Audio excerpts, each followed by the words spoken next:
مستدرک الوسائل کے اندر باقاعدہ روایت میں ہے پیغمبر سے کہ کسی نے ان سے پوچھا تھا کہ اگر شب قدر آئے تو مجھے کیا طلب کرنا چاہیے، تو پیغمبر اسلام نے مغفرت طلب کرنے کی بات کی کہ انسان پروردگار سے معافی مانگے کہ خدا بہترین معاف کرنے والا ہے، تو اس رات کو مغفرت طلب کرنی چاہیے، تو اپنے لیے بھی مغفرت طلب کرے اور خود دوسروں کو بھی معاف کرے،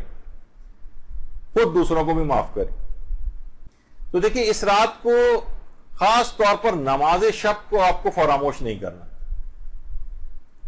نماز شب کو فراموش نہیں کرنا۔ آیت اللہ بہجت ایک اچھی بات کہتے تھے کہ لوگ ہم سے آ کر پوچھتے ہیں کہ نیند کے لیے افسوس کرتے ہیں کہ ہم کیوں نماز شب کے لیے نہیں اٹھ سکے، وہ فرماتے تھے ارے نیند پر اپنی افسوس نہ کرو، اپنی بیداری پر افسوس کیا کرو کہ کیسی غفلت میں یہ زندگی ہم گزار رہے ہیں بیداری والی۔ وہ فرماتے تھے کہ اگر بیداری کے عالم میں تم اطاعت پروردگار اور خدا کی بندگی کرو گے، اس کے احکام پر عمل کرو گے، تو یہ اطاعت تم کو نیند میں بھی حاصل ہو جائے گی۔ یعنی دن کے اوقات کے اندر تو اطاعت خدا کرو، خود بخود تمہاری آنکھ نماز شب کے لیے رات کے وقت کھل جایا کرے گی۔ تو قرآن کی بھی توفیق ملے گی اور عبادت کی بھی توفیق ملے گی۔ اور کیسے ملتی ہے؟ آیت اللہ شیخ حسن علی نخودکی اصفہانی جو امام خمینی کی بھی اساتذہ میں سے تھے روحانیت کے، وہ فرماتے تھے، لوگ ان سے پوچھتے تھے آپ کوئی وظیفہ بتائیں کہ ہم نماز شب کے لیے اٹھ سکیں اور ہمارے لیے دیگر کاموں میں بھی آسانی ہو جائے، تو فرماتے تھے کہ صبح کے وقت اگر تم تلاوت قرآن کرو اور خاص طور پر سورہ یاسین کی تلاوت کرو تو تمہیں نماز شب کی توفیق نصیب ہو جائے گی۔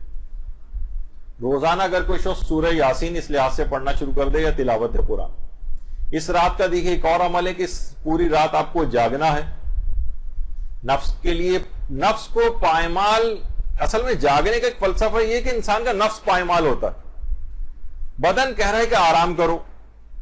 نفس کہہ رہا ہے کہ آرام کرو، لیکن آپ اسے پائمال کرتی ہیں، نفس کو کچلتی ہیں۔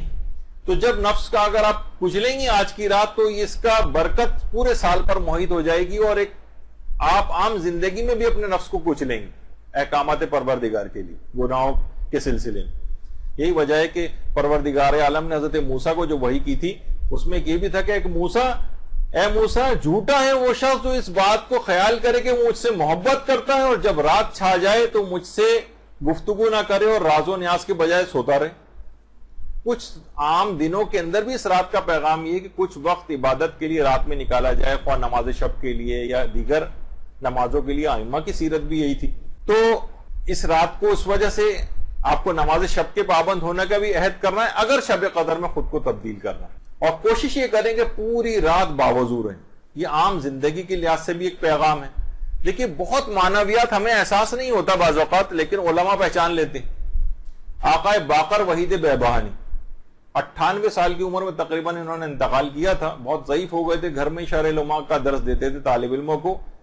تو ایک دفعہ درس دینے کے بعد ایک طالب علم کو باقاعدہ روکا اور کہا کہ جاؤ قالین فلاں جگہ سے اٹھاؤ، وہاں نیچے پیسے رکھے ہوئے ہیں، حمام جاؤ اور غسل جا کر کرو، نجاست کی حالت میں آئندہ کبھی درس کے اندر نہ آنا۔